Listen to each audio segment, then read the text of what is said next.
I sent them a journal of American Doctors Society. They did an investigation on the physical death of Jesus, and the conclusions they came out with, these are not Christians, these are scholars. They decided to study the physical death of Jesus. What they came up with, I only came with the pictures to show you, to give you an idea. Show me the picture where they tied him to the stick to scourge him. The way they did it was they carried a fat tree, planted it, and locked your hand so that you can't shake. That means when they are scourging you, you can't turn. And they stripped you naked when they scourged you. The cane they used to whip you, they attach bones and metals to it. So anytime they wipe you, it pulled off your skin. There were records that said they whipped somebody like that and the thing tore the intestine and things came out. Somebody else was scourged like that. The whole back was peeled off. They saw bones. That's how the thing enters. They whip you and tear your skin. So every time they wipe you, if they pull it, your skin comes out. So that when they finish beating you, because of the volume of fluid you will lose, you will die of taste. If you don't die of heart failure. This is scourging. And the Romans don't flog 39. It's the Jews that flog 39. The Romans flog until they are tired. So the people beating you, they will beat you until they faint.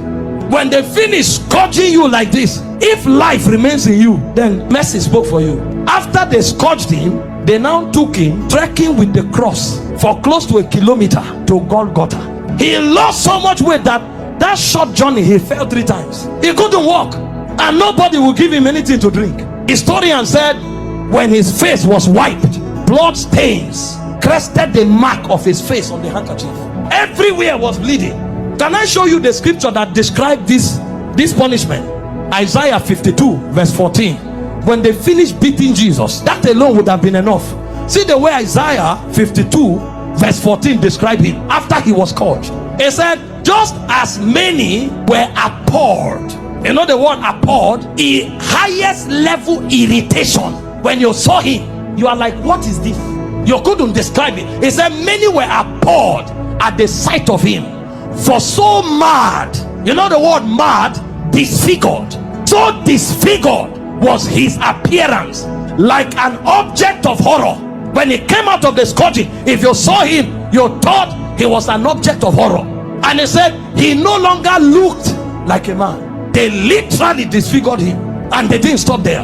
They now gave him the cross, carried it, and went to Golgotha. Then they began crucifixion. In crucifixion, they nail you at your wrist, because the idea was for you to hang there until you suffocate. You know, the word excruciating didn't exist until the Romans started crucifying people, because the word excruciating comes from the word cruciating, and the word cruciate comes from crucifix. So it's excruciating is actually a pain you feel when you are crucified, because there's no pain in that class. When a man is crucified, his whole weight hangs on his wrist, and the only support he has are the nails on his toes. And when they crucify you, you saw a picture of Mel Gibson where you were straight. You can't be straight when they crucify you, because your back, there's no space to stand straight. You have to turn sideways to hang, because this is how you hang. Your weight actually hangs on your wrist. If you are tired and you want to gain small balance, you now push it on your toe that is on the nail. That's why when they wanted to kill the criminals, they broke their legs. And the reason is because when you are hanging, your stomach is bent so that your diaphragm can't breathe, air can't enter. So Jesus was there for 6 hours. You know what that means?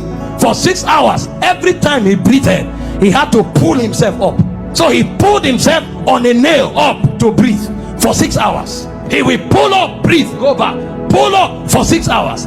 Remember, his back is already torn. So as he's pulling up, he's feeling pains on the wrist, his back is scrubbing on the cross, and his leg is feeling pain. To breathe and go back, every breath was death for you for 6 hours. And they were mocking him at the same time. So there was soulish torture, there was physical torture. As if that's not enough, he carried sin on him. So God was not connected to him at the time. God had to turn away. So there was spiritual torture, soulish torture, bodily torture. So much so that he cried, Eloi, Eloi, lama sabachthani, my God, why hast thou forsaken me? It's like a disconnection between your spirit and your soul. So the man was no longer alive. He died in the spirit before he died in the natural. The level of pain, we don't know what was done for us in 6 hours. And guess what?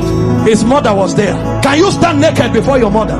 This is the man that the mother saw do wonders. How come? Imagine when he looked at their faces. See what you'll be interpreting. Some are saying, why? How come? Why can't you do anything today? Then the Jewish people were mocking. Physician, heal yourself. Fake prophet, I thought you said you had miracles.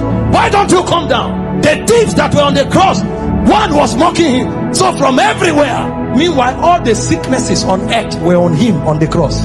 You have cancer, you say it's painful. He had cancer, diabetes, hepatitis, all that day at the zenith, because he carried sickness, he carried sin, and he carried the reproach of God. You don't know the reproach of God until you go to hell. So for those 6 hours he was in hellfire, until a point came when the price was paid.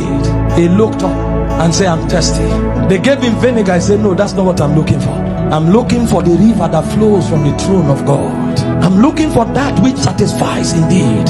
When they didn't have it to offer, he said, it is finished. And he said, Father, unto you I commit my spirit. I commit.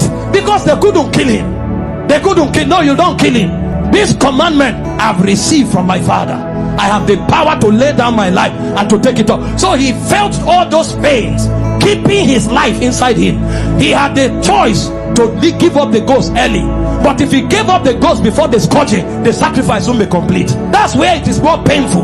He had the power to say, no, now I depart, but he kept his life and suffered the pain, from the scourging to the shame to the reproach to the embarrassment to the flogging to the crucifixion, until he checked and saw that the sacrifice was complete. Because he had the choice of letting you go to hell or of keeping you while he stays in hell. He chose to stay in hell.